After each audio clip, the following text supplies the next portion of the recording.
Hello সবাইকে, নতুন একটা ভিডিও ব্লগে সবাইকে স্বাগতম জানাই। আজকের ভিডিওটাও বেশ পুরনো। যখন আমি প্রথম ঢাকায় আসি এবং আমার নতুন সংসার শুরু করি তখন এই ভিডিওটা আমি করে রেখেছিলাম। তো আজকের এই ভিডিওতে থাকবে আমি কি ফার্নিচার কিনেছিলাম নতুন সংসারের জন্য আর কি ফার্নিচার আমি দেখেছিলাম। ভিডিওটা শেষ পর্যন্ত সবাই দেখবেন। ঢাকায় এসে প্রথমে সবথেকে বড় চিন্তাটা ছিল আসলে কোন ফার্নিচারটা নিব, কোন জায়গাটা সবথেকে ভালো। কারণ আমার খুব ভালো আইডিয়া ছিল না যে কোন জায়গায় আসলে ফার্নিচার ভালো হয়। তো আমি শেষ পর্যন্ত অনেকগুলো জায়গা খোঁজ নিলাম শাহজাহানপুর, এবং আমার বাসার কাছে হওয়াতে জায়গাটা আমার কাছে খুবই ভালো লেগেছে। কারণ ওখানে অনেক ভ্যারাইটির ফার্নিচার পাওয়া যায়, প্লাস কাঠের থেকে শুরু করে কাঠ, বোর্ড, বিভিন্ন ভ্যারাইটির ফার্নিচার পাওয়া যায়। আর আমার কাছে মনে হয়েছে ফার্নিচারগুলোর প্রাইসও অনেকটা রিজনেবল। যদিও বা আমার মোটেও কোনো প্ল্যান ছিল না যে আমি কাঠের ফার্নিচার কিনবো, আর আমি কাঠের ফার্নিচার তাই দেখিও নি, সব বোর্ডের ফার্নিচার দেখেছি। বিকজ আমার বোর্ডের ফার্নিচার খুব পছন্দ। কারণ বোর্ডের ফার্নিচার একটু যদি মেনটেন করে রাখা যায়, একটু যত্ন করে রাখা গেলে অনেক বছর টেকসই হয়। আর আমার কাছে মনে হয় যারা ভাড়াটিয়া তাদের জন্য বোর্ডের ফার্নিচারই সবথেকে বেস্ট।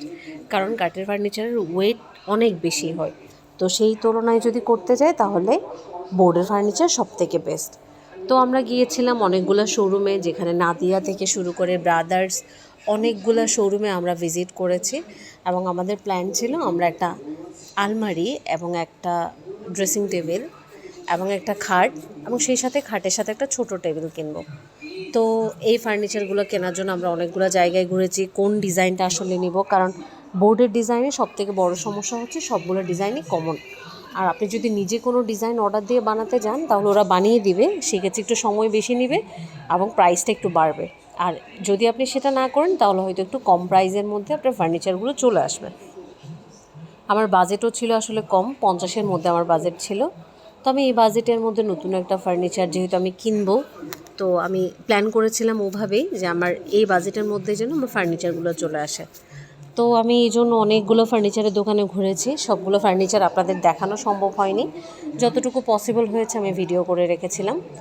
আর সেখান থেকে আমি বেছে আমার জন্য একটা ড্রেসিং টেবিল, একটা 3 পার্টের আলমারি এবং একটা খাট, সেই সাথে একটা ছোট বক্স কিনেছিলাম খাটের পাশে রাখার জন্য, যেখানে আমি টেবিল ল্যাম্পগুলো রাখবো। তো সব কিছু মিলিয়ে আমার এই ফার্নিচারগুলো চলে এসেছে, এবং সবগুলো ফার্নিচারই বোর্ডের মধ্যে এবং কাছের। তো আপনারা যারা আসলে ফার্নিচার কেনার প্ল্যান করছেন, আপনারা ইউটিউবে অনেক ভিডিও দেখতে পারেন, অনেকগুলো জায়গা দেখতে পারেন। তবে অবশ্যই একটু কনফার্ম হয়ে নেবেন কাঠের নিচ্ছেন বা বোর্ডের নিচ্ছেন, আসলে কতটা ভালো কোয়ালিটির নিচ্ছেন। আর আমার কাছে মনে হয় শাহজাহানপুর অনেক ভালো একটা জায়গা ফার্নিচার কেনার জন্য। তো আপনারা যারা ফার্নিচার কিনতে চাচ্ছেন একবার এই জায়গায় ঘুরে আসতে পারেন। আজকের মতো এখানে শেষ। ভিডিওটা কেমন হয়েছে অবশ্যই জানাবেন।